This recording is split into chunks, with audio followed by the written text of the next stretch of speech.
कि वो दूसरों के लिए अपने कष्ट को बढ़ा देते हैं और उनको पता नहीं है, उनको पता भी नहीं चल। राधा बाबा को तो श्री कृष्ण चंद्र जी ने कहा कि जो भाई जी महीनों से अस्पताल में पड़े, ठीक नहीं हो रहे, वो आपका प्रारब्ध भोग रहे। तब बाबा जा करके बोले, भाई जी ने कहा क्यों व्यर्थ की बात कर। जब उन्होंने कहा नहीं श्री कृष्ण ने कहा है, तो उनका बाबा हमें कोई फर्क नहीं पड़ता, लेकिन आपको फर्क पड़ जाता, इसलिए हमने प्रारब्ध को आपके स्वयं ले लिया है। नाम जब से अच्युतानंद गोविंद नामोच्चारण भेषजात नश्यन्ति सकला रोगा सत्यम सत्यम वदाम्यहम्। अब आप एक प्रसंग पर ध्यान दीजिए, महाप्रभु चैतन्य देव के जब तीर्थ याटन में महाप्रभु चैतन्य देव विचरण कर रहे थे, तो एक नगर में गए, जहां जाते थे हजारों लाखों लोग उनके दर्शन के लिए दौड़ पड़ते थे। महाप्रभु साक्षात प्रेम मूर्ति, और भगवान करुणा करके ऐसे रूपों में आते हैं जगत मंगल करने के लिए। हरि बोल, तो पूरा समुदाय भावावेश में हो जाता, हरि बोल, मोर प्राणनाथ कृष्ण, अश्रुप्रवाह, तो सब विकल हो जाते हैं। जैसे भरत जी चित्रकूट में सिया राम, तो पूरा चित्रकूट मानो सिया राम में हो गया हो। उस नगर के लोग परमानंद का लाभ लिए, महाप्रभु चैतन्य देव चल दिए। तो एक वासुदेव कुष्ठी थे, जिनके गलित कुष्ठ शरीर में था, वो चल नहीं सकते थे, तो घुटनों के बले से रगड़ रगड़ करके वहां आए। जब वहां आए तो भीड़ लगभग जा रही थी, तो उनका कहाँ गए वो सन्यासी महापुरुष जिनके सब दर्शन करने आ रहे थे, मैं नीच भी दर्शन करने आया, कहाँ गए? बोले वो तो चले गए। बहुत विकल हुए, रो पड़े कि वैसे ही दुर्दशा भोग रहा हूं, एक बार नाम सुना था, दर्शन पाने के लिए आया, वो तो चले गए, हाय अब कैसे, मैं चल भी नहीं सकता, दौड़ भी नहीं सकता। इतनी विकलता कि महाप्रभु एकदम खड़े हो गए और दौड़ पड़े वापस, और लौट करके आए। ओ जे देखा सामने गौर वर्ण गौरांग महाप्रभु, चिल्ला कर रो पड़े, अरे करुणा में प्रभु। बोले सिर्फ आपके लिए आया हूं, सिर्फ आप। अब आप देखिए, महाप्रभु ने पकड़कर खड़ा किया, वो रो रहा, छुओ मत, मेरे शरीर में पीप है, दुर्गंध है, प्रभु मैं नीच हूं, छूने लायक नहीं।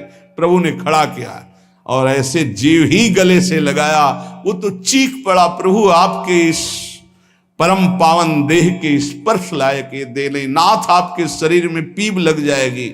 महाप्रभु ने बिल्कुल नहीं सुना और ऐसे गले से लगाया और कहा, तुम्हारे स्पर्श से श्री कृष्ण के आलिंगन का सुख मिल रहा है। जे ही आंख खोलकर वासुदेव कुष्ठी ने देखा तो कहीं कोई कुष्ठ नहीं। वैज्ञानिक मानेंगे इसे?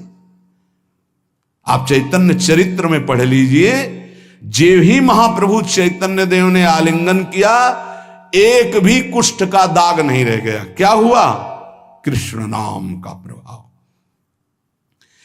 एक आत्महत्या करने जा रहे थे, गलित कुष्ठ था, भाई जी के पावन चरित्र में पढ़ लीजिए, तो कंबल ढके हुए वो उनको किसी ने कहा कि मरने से पहले एक बार भाई जी के पास चले जाओ, ऐसे महापुरुष के दर्शन करके ही मरो जब तुम्हें मरना ही है तो। पर एक बार उनका उद्देश्य था कि भाई जी के पास जाएगा तो इसका विचार बदल जाएगा, आत्महत्या का जो है ये विचार नहीं रहेगा। भाई जी ऑफिस में थे, किसी ने कहा कोई बहुत अपने शरीर को ढके हुए केवल आंख दिखाई दे रही और रो रहा है, कह रहा है एक बार भाई जी के दर्शन करा दो। भाई जी तत्काल भावावेश में हो गए और बुलाया, हाँ क्या सेवा करे, क्या बात, आप क्यों रो रहे हैं? उन्होंने कहा कि प्रभु मैं बहुत पापी और नीच हूं। नहीं नहीं भाई ऐसा मत बोलो, क्या बात है, आप कंबल से अपना मुख क्यों ढके? हटाइए। तो जे भी हटाया तो घाव, पीप, पूरे शरीर में गलित कुष्ठ, पापों का बड़ा भारी दंड। सहम गए देखकर भाई जी। उनका नहीं नहीं कोई बात। बोले बस मैं आपके दर्शन करके आत्महत्या करना चाहता हूं, कोई मुझे कहीं समाज में कोई ठौर नहीं, सब मुझे घृणा की दृष्टि से देखते हैं, इसलिए मैं अपने। भाई जी ने कहा नहीं नहीं नहीं, तुम्हारे ऊपर श्री कृष्ण की कृपा है। ऐसे जे ही आलिंगन किया कुष्ठ गायब। चरित्र में पढ़ ले। क्यों? क्योंकि नाम जप है, संकल्प किया उसके, संपूर्ण पाप नष्ट हुए, भस्म हुए, रोग गायब। रोग कहां से होता है? पाप का दंड है रोग, खत्म हो गया। न शाम्ब व्याधिजम दुखम हेयम नान्यौषधैरपि हरिनाम औषधम पीत्वा व्याधिस्त्याज्यो न संशयः। कितना भी बड़ा रोग हो जो किसी और औषधि से न खत्म हो रहा हो, और नाम जब किया जाए और संकल्प कर दिया जाए कि ये रोग ठीक हो जाए, तो हरिनाम औषधि से बड़ा असाध्य रोग भी ठीक हो जाता है। बोले कर लो अपनी किडनी ठीक, बीमार तो हो आप। तो सच्ची कहते हैं, वृंदावन में बैठे 100 के 100% में 1% भी इच्छा नहीं कि हमारी किडनी ठीक हो जाए। इससे बड़ा साक्षी हम नहीं दे सकते, क्योंकि वृंदावन हमारा प्राण सर्वस्व जीवन है। 1% 100 में नहीं कि ठीक हो जाए। जैसे चला रहे वैसे चलाओ, अब इससे हमें ठीक होने का तात्पर्य नहीं, क्योंकि जो ठीक होना चाहिए वो ठीक हो गया। हम भले हैं, बुरे हैं, नीच हैं, अच्छे हैं, जैसे हैं, अपनी प्रियाजू के ठिकाना मिल गया गोरे चरणारविंद का, इसलिए भी इसकी जरूरत नहीं है। आप चाहे 100 वर्ष रखो, चाहे 1 सेकंड में इसको बुला लो, कोई परवाह नहीं इसकी। 100 गोपाल शास्त्र नाम का रोज पाठ करते थे, गिरिराज जी की परिक्रमा करते थे, पूरा जीवन हो गया था, और पैरालिस आधे शरीर में उनके हो गया, लकवा जिसे कहते हैं, लकवा ही तो कहते हैं हिंदी भाषा। तो हरि बाबा, पूज्युड़िया बाबा, ये सब जानते थे, इतने बड़े महापुरुष थे, उनके पास गए और अगर बाबा काहे को लीला कर रहे हो, अगर आप संकल्प करो तो पूरे भारत का पैरालिस ठीक हो जाए, आप अपने क्यों असमर्थ होकर पड़े हुए हो? तो उनका बाबा विनोद क्यों करते हो? क्या मच्छर मारने के लिए ब्रह्मास्त्र का प्रयोग किया जाता है? अरे ये शरीर छूटेगा आज नहीं तो कल, इसके लिए भगवान नाम और भजन का प्रयोग करें? नहीं। बाबा मुस्कुरा दिए। पर शास्त्रीय सिद्धांत, यदि आप औषधि से भी नहीं ठीक हो रहे हैं तो नाम जप कीजिए और संकल्प कीजिए कि ये रोग ठीक हो जाए। पक्का ठीक हो जाएगा जब उस पाप की नष्ट करने योग्य आपका भजन बन जाएगा, पक्का ठीक हो जाएगा। आधयो व्याधयो यस्य स्मरणान्नाम कीर्तनात् तदैव विलयम यान्ति तमनंतम नमाम्यहम्। जिनके स्मरण और नाम कीर्तन से संपूर्ण मानसिक चिंताएं, शारीरिक रोग और भी व्याधियां, वो सब नष्ट हो जाएंगी नाम से। मानसिक चिंताएं, कई लोग ऐसे आए कि मैं डिप्रेशन में था, जब से प्रवचन सुना, राधा राधा जपा, सब खत्म हो गया। बाहर से सुनकर राधा राधा खत्म हो जाए, अगर आपको कहीं ऐसा है, इसका मतलब आप बात ही नहीं सुन रहे, नाम ही नहीं जप रहे। अरे नाचने का मन होता है। आधयो व्याधयो यस्य स्मरणान्नाम कीर्तनात्, कोई भी मानसिक या शारीरिक कष्ट उसे व्यापता ही नहीं जो नाम जप कर रहा है।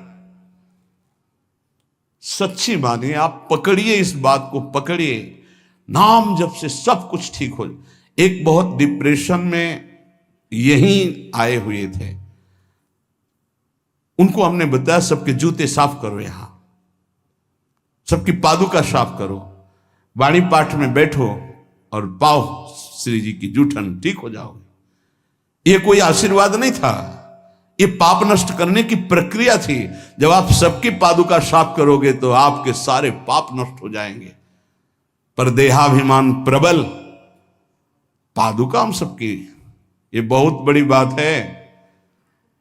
बड़े सौभाग्यशाली जिनको ये रहस्य पता चल जाए कि सब संतों के बाथरूम साफ करने का अवसर मिले, पादुका साफ करने का अवसर मिले, जूठन फेंकने का अवसर मिले, तो अहो भाग्य, जीत गए आप इस माया पर यह बात सबकी समझ में नहीं आएगी, क्योंकि अभिमान नष्ट होता है। जिस समय आप दूसरों की पादुका साफ करेंगे, उस समय आपके पाप और अभिमान दोनों का नाश हो जाएगा। पर ये बहुत कठिन बात है, बहुत कठिन बात है। सब लोग खड़े हैं और आप उनकी पादुकाएं, और कोई कठिन बात नहीं। आप गुरुद्वारा जो साहब कहते हो, वहां चाहे आप जितने बड़े पदाधिकारी हो, वहां अगर सेवक हो तो वहां पहले जोरी सेवा मिलती, पादुका की सेवा करो, और सब करते हैं। सर्वरोगोपशमनम सर्वोपद्रवनाशनम शांतिदम सर्वरिष्टानाम हरे नामानुकीर्तनम। गंगा के किनारे पूज्य हरि बाबा विचरण कर रहे थे तो 10 गांव के लोग एकत्रित होकर आए और कहा, बाबा गंगा जी जब बढ़ती तो पूरा हाहाकार मच जाता है, हमारे खेत बह जाते हैं, गांव पूरा जीना मुश्किल हो जाता है, ना कोई इस बात को समझ पा रहा है और ना हम में कोई सामर्थ्य है। बाबा कृपा करो, आपके पास तो बहुत लोग आते रहते हैं। हरि बाबा विश्व प्रसिद्ध महापुरुष थे, उड़िया बाबा सदैव साथ रहते थे। अनूप शहर, हरि बाबा ने सबकी करुण पुकार सुनी तो बाबा ने कहा, हाँ हमारे पास एक बहुत बड़ा पावर है, नाम। सुनो, सबको साथ देना पड़ेगा। क्या? बोले बालू का बांध बांधेंगे। हमारे पास पैसा नहीं, हमारा कोई सहयोग नहीं, तो हम बालू का बांध। तो बोले बालू का बांध गंगा जी? बोले जहां नाम जप करके तसला रख दोगे बालू का, गंगा जी चाहे जितनी बाढ़े उसको काट नहीं सकती। तो जानते हो अब तो बहुत बड़ा बांध बना हुआ है, उसको हरि बाबा बांध से ही कहते हैं, हरि बाबा के नाम से ही बांध। पर बाबा ने पहला बांध जानते हो काहे को बनवाया? बालू का, भर भर के बालू, नाम उच्चारण हो रहा है, हरे कृष्ण हरे कृष्ण, बाबा यह कीर्तन करवाते थे। और ऐसे तसला फावड़े में भरा जा रहा है कृष्ण कृष्ण कृष्ण, और रखा जाता है कृष्ण। बोले गंगा जी की सामर्थ्य नहीं कि काट दें। ऐसा ही हुआ, गंगा जी बहुत बढ़ी पर दिशा बदल दी, बांध का स्पर्श ही नहीं हुआ। और आगे चलकर जब पता चला कि बाबा ने ऐसा बांध, तो फिर सब मिलकर सरकार ने भी बहुत सुंदर बांध बना हुआ है और वहां आज भी कीर्तन अखंड चलता रहता है। बहुत बड़े बड़े महापुरुष वहां बैठ करके साधन भजन भी किए। हरि बाबा उड़िया बाबा जब थे तो भाई जी महाराज, बड़े बड़े संत जाकर वहां सत्संग करते थे। नाम का प्रभाव गंगा जी ने नहीं स्पर्श किया, उस बांध को जो बालू का बांध दिया गया। आप समझते क्या है? नाम में अपार। कैसे कोई वैज्ञानिक मानेगा इस बात को कि ये नाम का प्रभाव। रोज नाम कीर्तन में वर्षों से एक भक्त जाते थे। बाबा ने पूछा, देखो अगर संत किसी को पूछते हैं तो आप ये समझ लो कि आपके जन्म जन्मांतरों के सुकृत सफल हो गए कि आप उनकी स्मृति में हैं। वैसे तो दृष्टि नहीं जाती, पर सब जब जहां अपनापन हो जाता है दृष्टि, वो भगत नहीं दिखाई दे रहे तो उनका प्रभु तो आज ही पधार गए बिना कीर्तन के। ये कोई 200-400 वर्ष नहीं हुए हरि बाबा को गए, अभी बहुत 60-70 वर्ष हुए होंगे। उड़िया बाबा, हरि बाबा, भाई जी सब एक समकालीन महापुरुष है। उनका बाबा, उनका तो विमान बन रहा है, वो तो दाह संस्कार के लिए ले जाए जाएंगे। बोले नहीं, पहले विमान यहां लाओ। बाबा घंटा बजा करके बोलते हरि बोल, मारा घंटा में ध्वनि हरि बोल का, विमान की रस्सी खोल दो। 2-4 बार घंटा जे भी बजा उठ के बैठ गया। बोले ये कीर्तन के बिना कैसे जा रहे हो? अब आप ये वैज्ञानिक कोई मानेगा? ऐसा कैसे हो सकता है? अरे कर तुम अन्यथा कर तुम, जहां सुई का धागा नहीं जाता वहां से अनंत ब्रह्मांड पार कर दे, उसे परमात्मा कहते, उसे भगवान कहते हैं। कीर्तन हुआ, बोले अब जाओ हमारे हरि के पास। तत्काल मूर्छाई, शरीर छूटा, विमान पे चिता। ये हजारों की भीड़ के बीच में हुआ, कोई अकेले एकांत में नहीं हुआ। कई लोगों को प्रश्न हुआ कि बाबा की वास्तविक किडनी खराब है। किडनी के मरीज नहीं है, शरीर किडनी का मरीज है। लेकिन जब हम होते हैं तब किडनी के मरीज नहीं होते, और जब किडनी के मरीज होते तो हम नहीं होते। ध्यान रखना। अब ये तुम समझो, समझ पाओ तो समझ लो। इस समय हम मरीज नहीं हैं, इस समय डॉक्टर हैं हम। अभी जब इससे उतरेंगे तो मरीज हो जाएंगे, पकड़ लेंगे लोग, वहां खड़े करेंगे। ऐसे बैठे रहना, चलता रहेगा। ये केवल राधा नाम का प्रभाव समझो। ये केवल राधा प्रताप है, श्री जी का प्रताप है, ये नाम प्रताप है। जब साधु नहीं रहता ना तो उसकी जीवनी में लिखा जाता है तो बोले अच्छा ऐसा था, और जब सामने है तब समझ में नहीं आता, माया समझने नहीं देती। यही माया का है कि जब तक श्री कृष्ण चंद्रजू अपने परिकर में रहे द्वारिकापुरी में तो जल्दी कोई जान ही नहीं पाया कि ये द्वारिकाधीश बने हुए अनंत ब्रह्मांडों के स्वामी हैं। पक्का ऐसे भगवान और भक्तों की लीलाएं होती हैं। सच्ची कह रहा हूं, ये हमारी कोई महिमा नहीं, ये राधा प्रताप है कि कैसी भी परिस्थिति हो ये जस गवाना ये उनके प्रताप से हो। कौन सा ऐसा सर्व रोगापशमनम सर्वोपद्रव नाशनम शांति प्रदम सर्वरिष्टानाम हरिर नामानुकीर्तनम। कोई भी अरिष्ट ग्रह नक्षत्र भूत प्रेत, लोग कहते हैं हमारे घरों में बाहरी चक्कर है, 1 घंटा का नाम कीर्तन करवाओ, कोई चक्कर रह जाए तो बताना। नाम कीर्तन नहीं करवाओगे, पक्का हमें पता है। इसमें श्रद्धा हो सकती है तुम्हारी कि ले जाओ ये गाड़ देना घर में, लेकिन नाम कीर्तन जो लोक परलोक सर्व पाप का नाश करने वाला, नाम संकीर्तनम यस्य सर्व पाप प्रणाशनम, जहां तक नाम कीर्तन जाएगा वहां तक सबका मंगल होगा। मीरा जी को एक भूतिया घर में रखा गया कि अब ऐसे नहीं मरी तो यहां तो भूत ही मार डालेंगे। मीरा जी ने गिरधर को विराजमान करके जे भी धूप आरती की, और धूप की गंध जितने भूतों को लगी सब परम पद के अधिकारी बन गए, सब परम पद के अधिकारी। क्या भगवत आराधना, कौन सा ऐसा अरिष्ट है जिसका नाश ना हो जाए, लेकिन कोई समझते नहीं। राधा राधा राधा नाम के बल से, भगवत चिंतन के बल से सब कुछ ठीक हो जाता है। सच्ची कह रहे, सब कुछ ठीक हो जाता है। संकीर्तमानो भगवान अनंतः।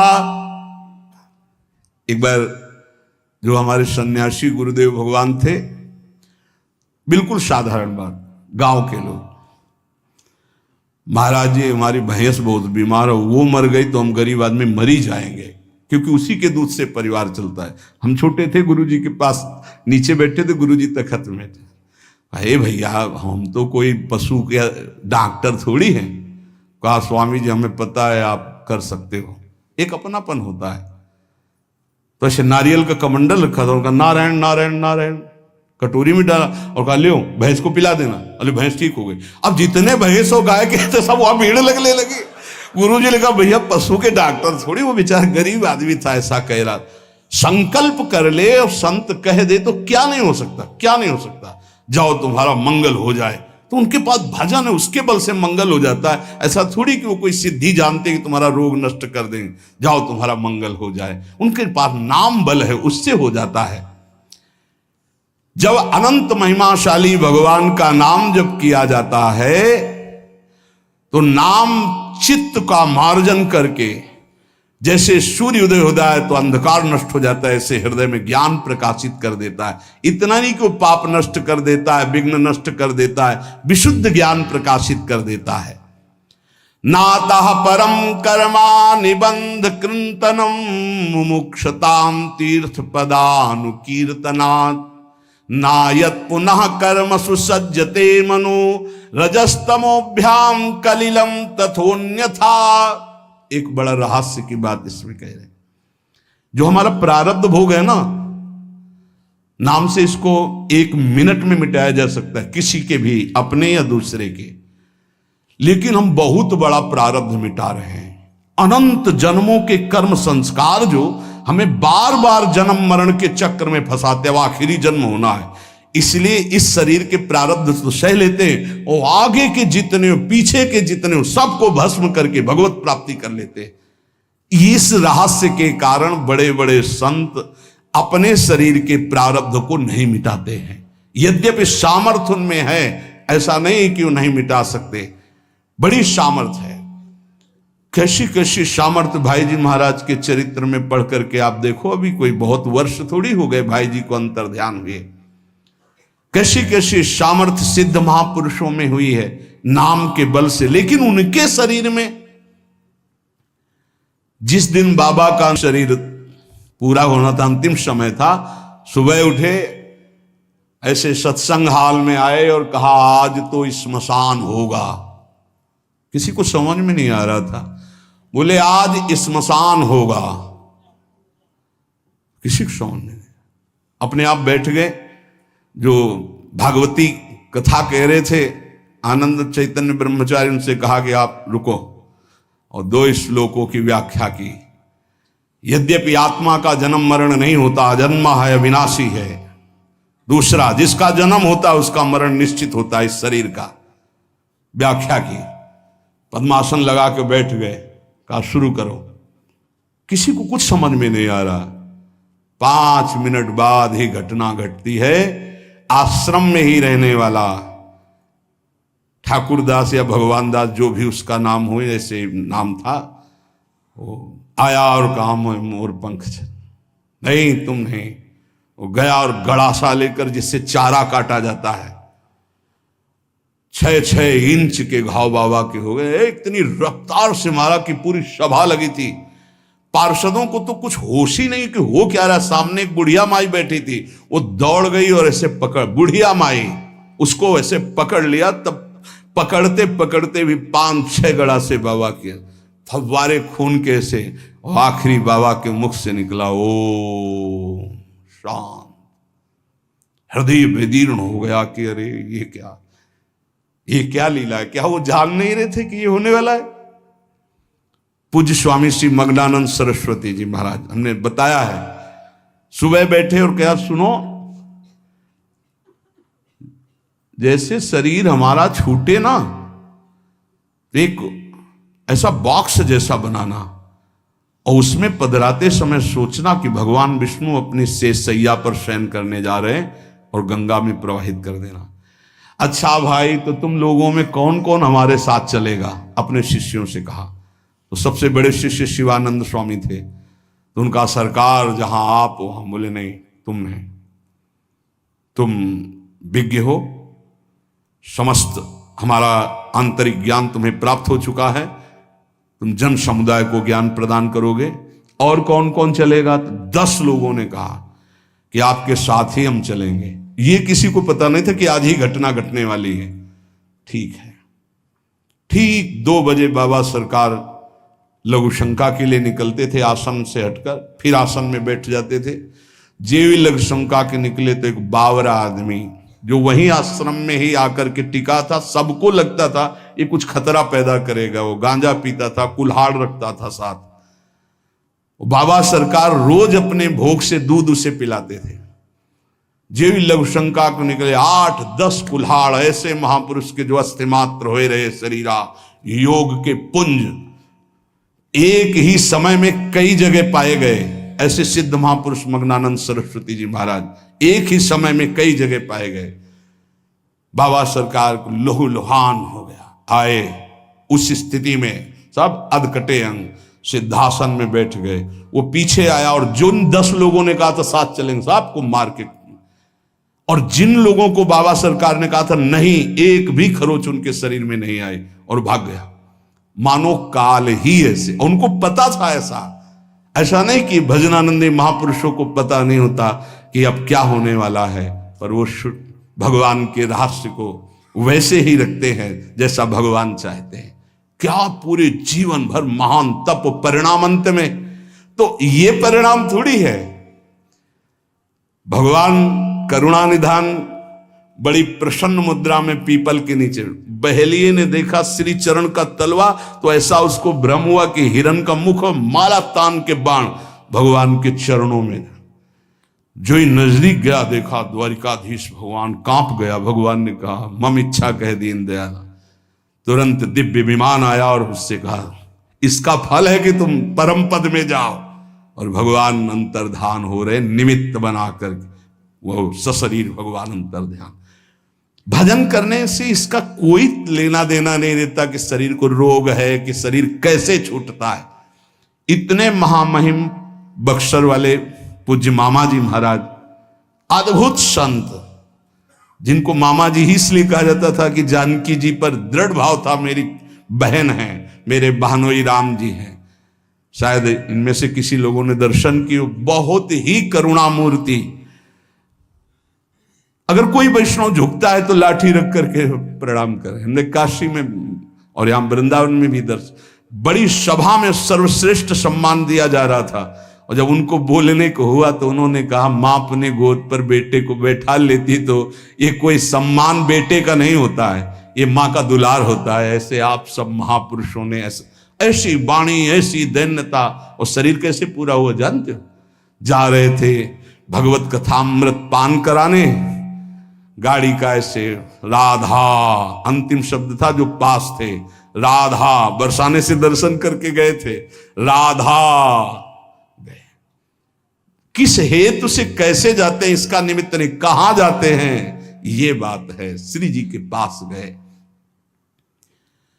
नाम सब साधनाओं की त्रुटि को पूरी कर देता है।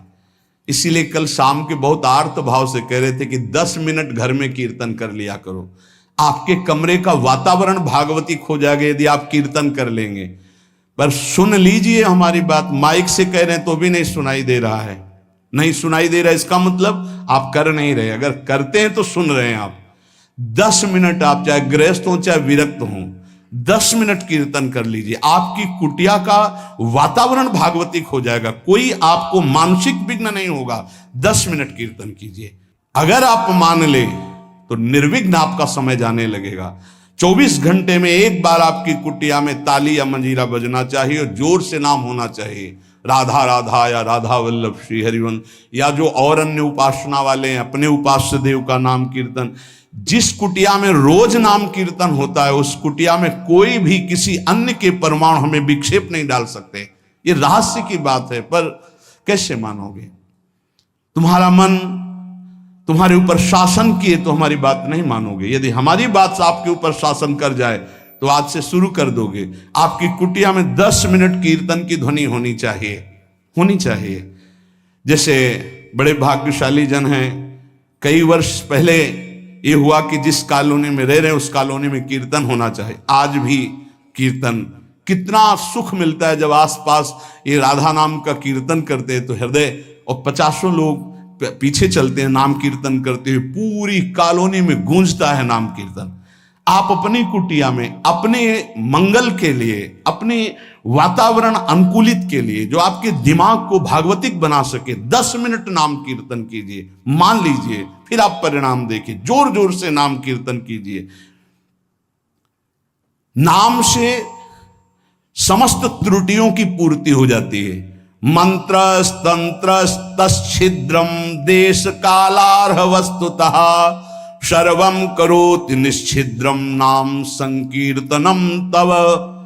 जैसे आप मंत्र जप कर रहे हैं तो आपकी कोई त्रुटि हो गई है, कई तरह की त्रुटि हो जाती है। आप मंत्र जपते जपते कोई बोल दिए, कोई बात कर दिए, निषेध है मंत्र में, जब तक माला पूरा ना हो जाए तब तक नहीं। वैसे भी मंत्र में मान लो कोई शब्द ऐसा जो आप त्रुटि कर दिए हैं, तो जहां आप माला पूरा करें कि 11 माला हो गई, हमारा 21 माला हो गया, तो 5 मिनट नाम कीर्तन करें, तो जितनी भी त्रुटि होगी मंत्र जाप की वो पूरी हो जाएगी। ऐसे ही यज्ञ है, कुछ भी अनुष्ठान है, उस अनुष्ठान के बाद 10 मिनट नाम कीर्तन कीजिए, वो पूर्ण हो जाएगा। कोई भी त्रुटि आपके फल में बाधा नहीं पहुंचा पाएगी यदि नाम कीर्तन हो जाता है हर अनुष्ठान के बाद। यस्य स्मृत्या च नमोक्त्या तपो यज्ञ क्रियादिषु न्यूनम संपूर्णतामेति सद्यो वंदे तमच्युतम। कोई भी सत्कर्म में न्यूनता हो गई हो, नाम कीर्तन बाद में कर लो, उसकी पूर्ति हो जाएगी। भगवान अच्युत का नाम सर्व मंगल करने वाला है। भगवान का जो नाम जब करता है तो भगवान उसके ऋणी हो जाते हैं, भगवान ऋणी हो जाते हैं। क्या या बकाया रह गया जब भगवान ऋणी हो गए? आप राधा राधा राधा प्रियालाल ऋणी हो जाएंगे। जिस समय गोपीजनों से प्रेम विवश होकर भगवान कहते तो कहते मैं बहुत काल तक आपकी सेवा करूं तो भी आपके ऋण से उऋण नहीं हो सकता। क्यों? क्योंकि हर समय गोपी नाम जप कर रहे हैं, हर समय प्रभु का चिंतन कर रहे हैं। ये जीवन का परम साधन, परम लाभ है यही। गीत्वा च मम नामानि नर्तयेन् मम सन्निधौ इदं ब्रवीमि ते सत्यम कृतोहम तेन चार्जुन। ये जैसे नृत्य होता है ना, तो जो दुर्भागी है ना वो उपहास करते हैं हर वैष्णव के नृत्य को। भगवान यह कह रहे हैं, गीत्वा च मम नामानि नर्तयेन् मम सन्निधौ। मीरा जी पूरी रात रात नृत्य करती थी गिरधर के सामने कीर्तन करते हुए। ये अपने लोग जो राधा राधा नाम कीर्तन करके नृत्य करते, तो गीत्वा च मम नामानि, जो मेरे नाम का गायन करते हुए, नर्तयेन् मम सन्निधौ, मेरे सानिध्य में नृत्य करता है, तो इदम ब्रवीमि ते सत्यम। वैसे भगवान के वचन सत्य होते हैं, पर यहां प्रमाणित कर रहे हैं, मैं सत्य कहता हूं, कृतोहम तेन अर्जुन, मैं बिक जाता हूं उनके लिए। ये लो, भगवान को खरीदने का उपाय नाम कीर्तन करते हुए भगवान के सामने नृत्य करना। मैं उनका बिका हुआ दास हो जाता हूं। अच्युत भगवान, अजित भगवान कह रहे हैं, जितम तेन जितम तेन जितम तेनेति निश्चितम जिह्वाग्रे वर्तते यस्य हरिरित्यक्षरद्वयम्। मैं उसके हाथ बिक जाता हूं, बिक जाता हूं, बिक जाता हूं, मुझे वो जीत लेता है, जीत लेता है, जीत लेता है 3 बार। किसका? बोले जिसकी जिह्वा के अग्रभाग पर मेरा नाम विराजमान रहता है। जीत गया हो, मेरे से जीत गया। माया से जीतने की क्या बात। चाहे जिस देश में हो, चाहे जिस स्थान में हो, चाहे जैसी अवस्था में हो, अपवित्र ही क्यों ना हो, यदि नाम कीर्तन कर रहे हो, मुख जूठा है, शरीर अपवित्र है, अपवित्र देश में हो, कहीं भी, तो बोले न देश नियमस्तस्मिन् न काल नियमस्तथा नोच्छिष्टेपि निषेधोस्ति श्री हरिर्नाम निलुब्धक। यदि मुंह जूठा है और मंत्र जप कर रहे हो तो ठीक नहीं है, नियम विरुद्धाचरण है, ये गलती है, चूक है। लेकिन मुंह जूठा है और राधा राधा, कोई अपराध नहीं। नाम कीर्तन में अपवित्र दशा, मुंह जूठा हो जाना, वस्त्र अपवित्र होना, या अपवित्र काल, अपवित्र स्थान, अपवित्र देश, इसका कोई मतलब नहीं। नाम के लिए, कोई मंत्र के लिए फिर आ जाता है। इसलिए नाम सर्वोपरि। चक्रायुधस्य नामानि सदा सर्वत्र कीर्तयेत् ना शौचम कीर्तने तस्य स पवित्र करो यतः। शौच में बैठे हुए हैं आप, कृष्ण कृष्ण कृष्ण कृष्ण, राधा राधा राधा राधा, परम पवित्र, परम पवित्र है। उस समय आप नाम जप कर रहे, जो सदा सर्वदा हरि नाम जपता है, राधा नाम जपता है, वो स्वयं सबको पावन करने की सामर्थ्य रखता है। मंत्र के लिए निषेध, नाम के लिए निषेध नहीं है। किसी भी देश काल अवस्था में, शुद्धि अशुद्धि में आप हर समय नाम जप सकते हैं। जो नाम है वही भगवान है, जो भगवान है वही नाम है। इसमें तुम संदेह मत करना। इसकी बराबरी में न कोई दान है, न कोई यज्ञ है, न कोई तपस्या है, न कोई स्नान है। ये भूतल में महान वरदान है नाम, इसको पकड़ लीजिए। जीवन का सार है। कोई भूत प्रेत पिशाच अग्नि बैताल कोई भी आपको स्पर्श नहीं कर सकता यदि नाम जप कर रहे हैं। नाम जापक के ऊपर किसी का आक्रमण नहीं हो सकता, ध्यान रखना। बहुत बड़े सामर्थ्यशाली प्रेत योनि को प्राप्त होते हैं, उनके आगे फिर कोई मंत्र तंत्र नहीं चलता। लेकिन जो निरंतर नाम जप करता रहता है उसको स्पर्श नहीं कर सकते। भाई जी महाराज समुद्र के किनारे बैठे थे, एक सफेद पोशाक में, बहुत ऐसा गणमान्य पुरुष की तरह सामने। तो भाई जी नाम जब माला पूरा हुआ तो कहा, बाबूजी आके बैठ जाइए, खड़े क्यों हैं? उनका डरना नहीं। बोले क्यों डरेंगे, आप तो सभ्य पुरुष की पोशाक धारण किए। तो बोले मैं मनुष्य नहीं हूं, मैं प्रेत हूं। भाई जी ने कहा कोई बात नहीं। बोले मैं आपके बराबर नहीं बैठ सकता, मेरी हिम्मत नहीं थी कि मैं आपको टोक सकता, लेकिन आपने टोका, तब मैं आपसे बात कर रहा हूं, मेरा उद्धार कर दीजिए। तो उन्होंने कहा कि गीता के श्लोक गायन करने से प्रेत योनि से मुक्त हो जाता है। बोले पूरी कंठस्थ है, सुनाऊं आपको पूरी गीता प्रेत? उन्होंने कहा मैं साधारण प्रेत नहीं हूं, मैं बहुत अच्छा साधक हूं, समस्त शास्त्रों का ज्ञान रखता हूं, और ये मैं जानता हूं कि आप ही मेरा उद्धार कर सकते हैं। मेरे से कुछ त्रुटियां हो गई जिसके कारण मैं प्रेत योनि को प्राप्त हुआ। तो भाई जी ने कहा फिर मैं श्री कृष्ण से उपाय पूछता हूं। तो उन्होंने कहा आप जब याद करोगे मैं आपके सामने उपस्थित हो जाऊंगा, आप मेरा कल्याण कर दीजिए। बहुत सी प्रेत योनि की और प्रेत लोक की बातें भाई जी से उनकी हुई। भाई जी ने उनका नाम में बड़ी सामर्थ्य है, इसलिए सबसे प्रार्थना है मानसिक रोग डिप्रेशन से निवृत्ति के लिए, शारीरिक रोगों को सहने की सामर्थ्य या निपटाने के लिए, और लौकिक कामनाओं की पूर्ति के लिए या पारलौकिक कामनाओं की पूर्ति के लिए या परम पद के लिए या शुद्ध ज्ञान के लिए या भगवत प्रेम के लिए, जो भी आपको चाहिए वो सब नाम से प्राप्त हो जाएगा। पर जैसे 1 करोड़ के हीरा का आपको हार लेना है तो 1 करोड़ होना चाहिए, 10 रुपये में नहीं मिलेगा। ऐसे ही आपको जो कामना है उसके अनुसार पहले नाम जप करो, पाप नष्ट हो, और उस कामना की पूर्ति निश्चित हो जाएगी, निश्चित, आप पक्का समझ लीजिए। इसलिए प्रार्थना है किसी भी परिस्थिति में नाम को मत छोड़िएगा। भले आपको ऐसा लग रहा हो कि आपकी कामना पूर्ति नहीं हो रही, लेकिन वो होगा।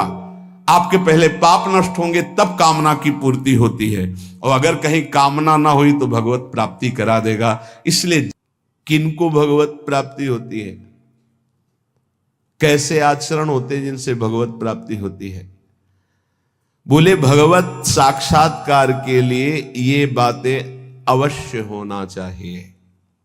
पहला गुरु चरणाश्रय, दूसरा गुरु मंत्र नाम का अनुष्ठान, तीसरा गुरु की आज्ञा के अंतर्गत साधु सेवा, चौथा भजन में प्रतिदिन उत्साह बढ़ाना और दुखों को धैर्यपूर्वक सहना। मंत्रानुष्ठान, नामानुष्ठान, संत सेवा, उत्साह, धैर्य, ये गुरुदेव के शासन में रहकर पक्का भगवत साक्षात्कार हो जाएगा। यदि गुरुदेव के शासन में रहकर अहंकार न करे तो। अगर गुरुदेव का शासन न स्वीकार करे तो ये साधन करते हुए अहम पुष्ट हो जाएगा और किसी न किसी महापुरुष का अपराध बन जाएगा, जिससे आपका भजन निष्फल हो जाएगा, भगवत साक्षात्कार नहीं हो पाएगा।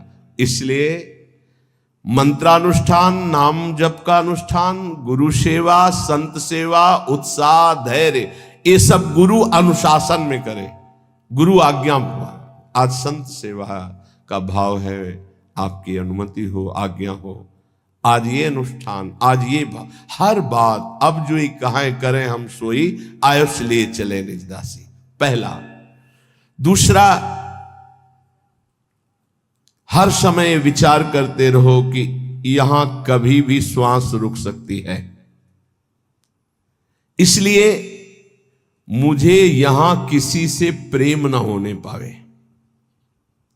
ये बहुत सावधानी की बात है। मुझे यहां किसी से प्रेम ना होने पावे, नहीं उसके लिए मुझे लौटना पड़ेगा। जैसे हिरण से प्रेम हुआ तो आना पड़ा ना हिरण रूप में। यहां मुझसे किसी से द्वेष ना होने पावे। दो बातें देखनी, यहां प्रेम का तात्पर्य राग है और द्वेष। अगर ये दो हुए तो फिर आना पड़ेगा। लेना और देना तो बाजार बंद नहीं होगी, न लेना न देना, मगन रहना। कबीरा खड़ा बाजार में, सबसे पूछत खैर, ना काहू से दोस्ती और ना काहू से बैर, समान भाव। तीसरा, ये भगवत प्राप्ति के लिए अत्यंत अनिवार्य है। पहला है गुरु प्रदत्त मंत्र, गुरु आज्ञा से ही संत सेवा, मंत्रानुष्ठान, नाम जप अनुष्ठान, उत्साह और धैर्य। सावधानी ये कि कहीं अहंकार ना आ जाए, कहीं किसी संत का भूलकर अपराध न बन जाए। ये दूसरा, संसार में सदा रहना नहीं है, कभी भी कोई भी श्वास हमारी आखिरी हो सकती है। इसलिए हमें यहां किसी से प्रेम नहीं करना, क्योंकि हमें जाना है यहां। ना किसी से द्वेष करना है, सबसे भगवत भाव से। तीसरा, हमें प्रभु की प्रगट सेवा करके मानसिक सेवा में प्रवेश पाना है। मानसिक सेवा सब सेवाओं में महान सेवा होती है, पर वो बिना शरीर से प्रगट सेवा किए मानसिक सेवा की सिद्धि नहीं हो सकती। मानसिक सेवा से भगवत प्राप्ति बहुत जल्दी होती है, पर मानसिक सेवा प्रगट सेवा से होती है। चौथा, सब साधनों में सर्वश्रेष्ठ साधन और साध्य नाम पाया गया है। नाम, जो चलते फिरते उठते बैठते खाते पीते हर समय नाम जप करता रहता है, 24 घंटे चेतना जब है तब नाम चल रहा है। ये नाम जप का अभ्यास अंत समय के लिए किया जाता है कि जब हमारा आखिरी समय हो तो नाम जप हमारे हृदय में गूंज रहा हो। जीवन भर आप अभ्यास करो, अंतिम समय भगवान तुम्हारा अभ्यास बन जाएंगे, अंतिम समय भगवान स्मरण बन जाएंगे। ये बड़ा आनंद का विषय होता है जब कोई भयावह परिस्थिति आती, कष्टपूर्ण, और उस समय जब देखो कि मंत्र नाम चल रहा है, प्रिया जो मुस्कुरा रहे, बड़ा शीतल हृदय रहता है ठीक है, बिल्कुल ठीक है, कनेक्शन सही है। उस समय हाय हाय मच जाए, प्रभु को भूल गए, संकट परिस्थिति विपत्ति परिस्थिति आई या कोई भयानक परिस्थिति, फिर तो गड़बड़ है।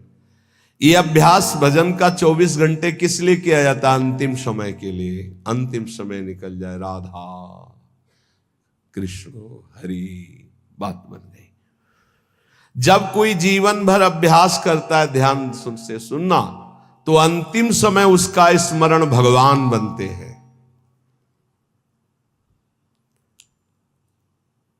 भगवान में अनन्य भाव आ जाना, बस बिल्कुल भगवत साक्षात्कार होने वाला ही है। ये अंदर की बात है, जबान की नहीं है। अंदर से अनन्यता केवल अपने आराध्य देव की अब दर्शन होने वाले ही है। शरणागति का मर्म है पूर्ण आत्मसमर्पण। ये आत्मसमर्पण बिना गुरुदेव के नहीं होता। आत्मसमर्पण करना भी हमको नहीं आता, वो गुरुदेव की कृपा से ही होता है। प्रभु प्रेम के सब साधन एक तरफ और आत्मसमर्पण एक तरफ। जो ही आत्मसमर्पण दृढ़ होता है, ते ही उपासक के नेत्रों के सामने युगल सरकार झलकने लगते हैं। इसलिए हर समय नाम जप, भगवद आश्रय और ये विचार कि श्वासों भर या जियब की करे प्रतीति न कोई, ना जाने फिर श्वास को आवन होए न होए। राधा राधा राधा, अगर हमारी यही आखिरी श्वास है तो हमारा काम बन गया। आखिरी श्वास किसे कहते हैं समझना। जैसे हम बोले राधा, अब हम बोलने लायक नहीं रहे, 4 दिन जिए तो ये हमारी आखिरी श्वास मानी जाएगी। क्योंकि 4 दिन हम मूर्छित पड़े रहे, हमारे द्वारा कोई सत्कर्म या असत्कर्म नहीं बना, आखिरी शब्द था राधा, तो उस विधान के अनुसार उसका आखिरी शब्द उसका परम कल्याण कर देगा। श्वासों भर या जियन की करे प्रतीति न कोए। एक श्वास और जीऊंगा इसका विश्वास नहीं है। ना जाने फिर श्वास को आवन होए न होए। इसलिए वर्तमान की श्वास में राधा राधा। परिजन भाई बापू देखे देखत नित मरत, अमर मोह बस आप याते अचरज कवन बड़। तुम देख रहे हो सब जा रहे हैं, क्या तुम नहीं जाओगे? तो हर श्वास को सार्थक क्यों नहीं कर रहे हो? सोई निषिद्ध अरुत्याज सो जाते बिसरे नाम, वही निषिद्ध है, वही त्याज्य है, वही दुश्मन है जिसके संग से नाम भूल जाए। त्याग सूत्र ये राख मन विधि जपिबो हरि नाम, सबसे बड़ी विधि है नाम निरंतर चल रहा है। सबसे बड़ा निषेध है जिस व्यक्ति वस्तु स्थान के संग से नाम छूटे उसको त्याग दो, उसका संग मत करो। जाके संग को मति मति उपजय करत भजन में भंग, तजोरे मन हरि विमुखन को संग। जीने को फल पी तब ही जब 8 पहर तब नाम, पी तेरो सुमिरन बिना जीवो कौने काम। प्यारे, तेरे जीवन का परम लाभ यही कि हर समय तेरी जिह्वा से नाम चलता रहे। यदि नाम नहीं चल रहा तो तेरा जीना बेकार, किस काम का जीना। इसलिए कुछ प्रश्न हैं बहुत उत्तम, जिनके सारांश में उत्तर हैं जो हमारे परमार्थ में बहुत सहयोगी हैं।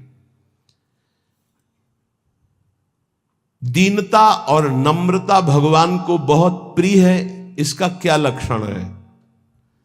तो बोले जिसके अभिमान का संपूर्ण अभाव हो चुका है उसी में दैन्यता और नम्रता आती है।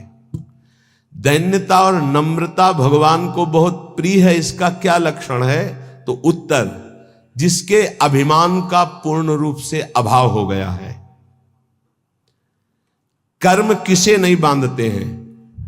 भगवत प्रेमी महात्मा को या ब्रह्मबोध संपन्न महात्मा को, 2 के ऊपर कर्म विधान लागू नहीं होता। सिद्ध महापुरुष भगवत प्रेमी या सिद्ध महापुरुष ज्ञानी तत्वबोध, इन 2 के ऊपर कोई भी कर्म लागू नहीं होता, ना संचित कर्म, ना प्रारब्ध कर्म, ना क्रियमाण। तो कह दोगे कि बड़े बड़े सिद्धों के शरीरों में तो शरीर है क्या? वो सिद्ध हो चुके, शरीर से परे हो चुके, कोई भी कर्म उनको बांध नहीं सकता। बकाया सब कर्म के बंधन में बंधे, 2 ही मुक्त हैं, या तो भगवत प्रेमी महात्मा या तत्वबोध संपन्न ज्ञानी। पुण्य नाश का हेतु क्या है? पुण्य कैसे नष्ट हो जाते हैं? जब कोई अहंकार में भरकर अपने पुण्य की चर्चा करता है उसी समय सारे पुण्य नष्ट हो जाते हैं। ध्यान देना, वो वृंदावन गए थे, 100 संतों को फिर रबड़ी और खीर पवाई और फिर 100 दक्षिणा भी दी। अरे हम कहा तो चलता ही रहता, फिर एक एक सेव और महात्मा लोग तो कह रहे थे जैसा तुमने पवाया वैसा तो आज तक पाया ही नहीं, सब गया तुम्हारा, सब गया, जो तुमने किया था सब नष्ट हो गया। ध्यान देना, पुण्य नष्ट कैसे हो जाते हैं? अहंकार में भर करके अपने किए हुए पुण्यों का वर्णन करने से पुण्य नष्ट हो जाते। बहुत ही लाभदायक प्रश्न उत्तर है। 4 लोग बैठे, वो प्रयाग गए थे तीर्थ, संगम में 4 बजे स्नान किया, फिर ऐसा सर्दी तो थी पर हमने कहा ऐसा, और हमने दान भी दिया, वो सब जा रहा है, सब नष्ट हो रहा है। कभी अपने सुकृतों को, अच्छे कार्यों को, भगवत कार्यों को प्रकाशित ना करें। पता नहीं लोगों के दिमाग में क्या भरा रहता है। अपने पुण्यों की गाथा अपने मुंह से अहंकार भर के जो करोगे वो सब नष्ट हो जाएगा। ध्यान देना, पुण्य क्षीण कैसे होते हैं? गुणों का अभिमान करके, गर्व करके पुण्यों का वर्णन करने से पुण्य क्षीण हो जाते हैं। गर्व करके अपने तपस्या, अपने सुकृतों का वर्णन करने से तत्काल वो सब नष्ट हो जाते हैं। महाभारत में प्रसंग है महाराज ययाति के भ्रष्ट होने का। केवल गर्व करके बोल दिया ऐसा ऋषि न पीछे कोई हुआ है ना आगे ऐसा होगा, तत्काल खोपड़ी के बल स्वर्ग से नीचे ढकेल दिए गए। सब ऋषियों का अपमान करने के कारण, गर्व भरे सुकृत वचन बोलने के कारण तुम्हारे पूरे पुण्य खत्म हो चुके, सब नष्ट हो गए। पुण्य क्षीण कैसे होते हैं? अभिमान भरकर अपने पुण्यों की चर्चा करने से। बहुत संभलना, लुटेरे बहुत हैं। आप गए थे, अच्छा लगा होगा वृंदावन में, क्या क्या जैसे ठाकुर जी रखे वैसे चले। नहीं, सत्संग किए होगे, भजन साधन कुछ, क्या सत्संग भजन साधन, ठाकुर जी जैसे। बस किसी को अपनी थैली मत पकड़ाओ, नहीं सब खत्म कर देगा वो। हाँ वो गए थे, फिर ऐसा फिर वैसा, नहीं, चुप शांत, क्या ऐसे, जैसे हम अपनी असत गलतियों को कभी प्रकाशित नहीं किए तो सत बातों को क्यों प्रकाशित करें? ये तो अच्छी बात है, इसको छुपाओ, असत बातों को प्रकाशित करो। मेरे जैसा नीच कैसे, ऐसा ऐसा हमसे हो गया। हिम्मत हो तो बोलो, बोलने की हिम्मत नहीं होगी क्योंकि दुर्गति होनी है। जो पुण्य बचे उनको बोल बोल कर खत्म कर दिया जाता है। शुद्ध भाव, भगवत भाव किसके हृदय में जागृत होता है? जो सबसे ममता शून्य होता है। ध्यान रखना, भगवत भाव किसके हृदय में जागृत होता है? जो सबसे ममता शून्य होता है। सबकी ममता ताग बटोरी, मम पद मन ही बांध पर डोरी। देखते एक एक प्रश्न और छोटे उत्तर महान चीज है। संसार के बंधन का कारण क्या है? व्यक्ति वस्तु स्थान में दृढ़ आसक्ति। मैं इस वस्तु के बिना नहीं जी सकता, मैं इस व्यक्ति के बिना नहीं जी सकता, मैं इस जगह के बिना नहीं जी सकता। बंधन का कारण क्या है? वस्तु व्यक्ति स्थान की दृढ़ आसक्ति। धन्यवाद का पात्र कौन है? जो समदर्शी ब्रह्मदर्शी महापुरुष है। समदर्शी वासुदेवा सर्वमिति, जो सर्वत्र भगवान को देखता है, वो धन्यवाद का पात्र है। महान श्रेष्ठ पुरुष किसे कहते हैं? जो अहंकार नष्ट कर चुका है अपना, वही महान पुरुष है। अहंकार रहित हुआ ही महान पुरुष है। ये जन्म मरण के चक्कर को पुष्ट करने वाली साकल क्या है? साकल माने बांधने वाली। बोले भोगों की वासना ही ये साकल है जो जीव को बांधती है। सुख प्राप्ति का उपाय क्या है? नाम जप करते हुए भोगों की तृष्णा का त्याग करना। तृष्णा कहते हैं भोगे हुए भोग को बार बार भोगने की इच्छा का नाम तृष्णा है। फिर प्रश्न सुनो, सुख कैसे प्राप्त हो? बोले जो नाम जप करते हुए भोगों की तृष्णा का त्याग कर देता है वो सुखी हो जाता है। जन्म कैसे होता है? बोले अज्ञान के कारण।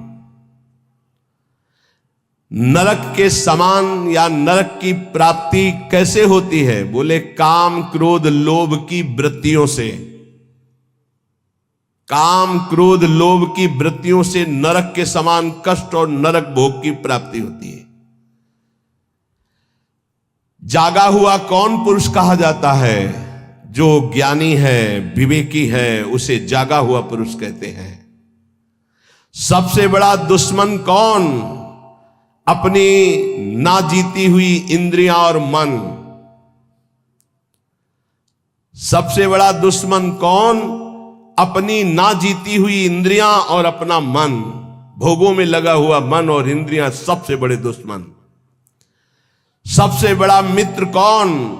जिसने मन पर विजय प्राप्त कर ली, वो मन सबसे बड़ा मित्र। जिसने मन को अधीन कर लिया, अधीन हुआ मन सबसे बड़ा मित्र। दरिद्र पुरुष किसे कहते हैं? जिसके अंदर धन की तृष्णा, भोगों की तृष्णा बढ़ चुकी है, उसे दरिद्र कहते हैं।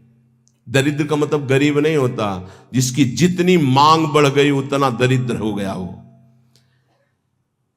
प्रेम और ज्ञान किसको प्राप्त होता है? जिसका जितना दृढ़ वैराग्य होता है उतना ही शुद्ध ज्ञान और प्रेम प्राप्त होता है। मृत्यु के समान कष्टदायक कौन है? बोले प्रमाद।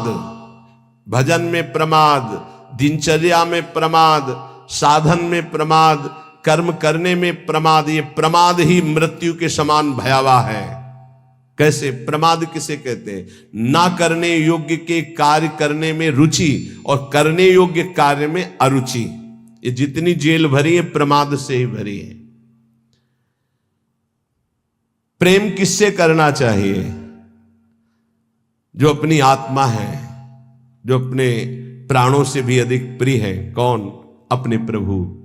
प्रभु से प्यार करना चाहिए। संपत्तिवान किसे कहते हैं? नाम जापक को। धनी कौन? सबसे बड़ा संसार में धनी कौन? बोले जिसके पास जितना नाम रूपी धन है वही संपत्तिवान। ऐसा कौन सा बंधन है जिसे खोलना बहुत कठिन है? बोले आसक्ति। ये आसक्ति है पर ये जा नहीं सकती। ये आसक्ति, स्त्री की आसक्ति, पुरुष की आसक्ति, भोगों की आसक्ति, रुपए की आसक्ति, पद की आसक्ति। शीघ्र से शीघ्र क्या किया जाए? भजन। शीघ्र से शीघ्र भजन कर लो, पता नहीं कब श्वास रुक जाए। जो मदिरा जैसे मतवाला कर देती है, निर्णय लायक नहीं रखती, ऐसा ही क्या है जो मदिरा की तरह मादक करके भ्रष्ट कर देता है? बोले धन का नशा, धन का नशा। अंधों में अंधा पुरुष कौन है? मतलब अंधों से भी अंधा पुरुष कौन है? बोले जो काम से व्याकुल हो चुका है। वो नहीं देखेगा कि बेटी है कि बहन है कि पूज्य है कि क्या है। कोआ मदांधो मदना तुरोवा, जिसके अंदर काम सवार हो गया वो नीच पुरुष कुछ भी कर सकता है। कामातुरोवा। अंधा कौन है? अंधों में अंधा? बोले जो कामातुरोवा। चित्त की एकाग्रता हो गई, इसका परिचय क्या है? उठते बैठते चलते फिरते हर समय प्रभु के ध्यान में वृत्ति बनी रहे, यह चित्त की एकाग्रता है। इस संसार में सबसे बड़ा लाभान्वित कौन हुआ? जिसे भगवत प्राप्ति हो गई। अत्यंत दुखद क्या है? सबसे बड़ा दुख क्या है? भोगों की आशा। भोगों की आशा जिसमें सब फंसे हुए हैं। दुखालयम शाश्वतम, कोई बिरला होगा। आशा ही परमम दुखम, नैराश्यम परमम सुखम। किस पर भरोसा करना चाहिए? एकमात्र भगवान पर, बस। किस पर भरोसा करना चाहिए? एकमात्र भगवान पर, और किसी पर नहीं। जिनको हम अपनी रक्षा में समझ रहे हैं वही भक्षक हो जाते हैं। एकमात्र रक्षक श्री भगवान है। अब यहां एक बात देखना है, कभी कभी अज्ञानी जीव ऐसा कहते हैं कि देखो इसको ऐसा क्यों हो रहा है, तो भगवान क्यों नहीं बचा लिए? कर्म का भोग है। जीव अपने कर्म का भोग भोगता है। वो स्वभाव को समझिए। कुसुमादपि कोमलानी, वज्रादपि कठोराणी। वो कुसुम से भी कोमल हृदय का, वज्र से भी कठोर हृदय का है। जो कर्म जैसे करता है उस जीव को वैसे ही भोगना पड़ता है, वैसे ही भोगना पड़ता है। फिर लोग प्रश्न करते हैं कि कहते हैं भगवान तो चराचर जीव के स्वामी हैं, उन्होंने इस जीव को क्यों नहीं बचा लिया? तो दो सिद्धांत समझ लोगे तो आपको भ्रम खत्म हो जाएगा।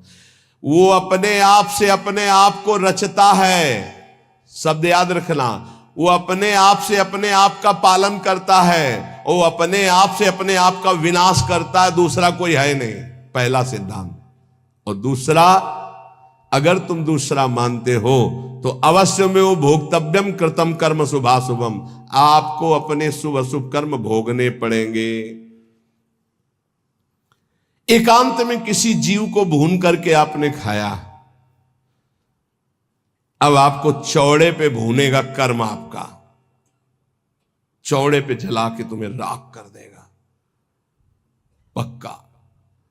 गाड़ी जा रही, एक्सीडेंट हुआ, सब पिस गए, जल गए, अवश्य में भोक्तव्यम कृतम कर्म शुभाशुभम। भरोसा एकमात्र श्री भगवान पर, और कर्म सच्चे तो कोई दुख नहीं दे सकता। अगर कर्म तुमने पाप कर्म किए तो वो निरपेक्ष होकर परमात्मा तुम्हारे अंदर बैठे ही देख रहा है, वो बिल्कुल सहयोग नहीं करेगा। ध्यान रखना, जब पाप कर्म कर रहे थे तब ध्यान दिया तुमने कि परमात्मा तुम्हें देख रहा है? नहीं दिया। तो अब जब उसका दंड आएगा तो तुम फिर भोगोगे, फिर वो नहीं देखने वाला। वज्रादपि कठोराणि, वज्र से भी वो कठोर है। तिनकर काल रूप में भ्राता, अर्जुन से विराट रूप को दिखाकर कह रहे देख मैं काल का महाकाल, और सबको चबा रहे हैं वही श्री कृष्ण, जो सबको रचते हैं, सबका पालन करते हैं, वही सबका संहार करते हैं, कोई दूसरा नहीं।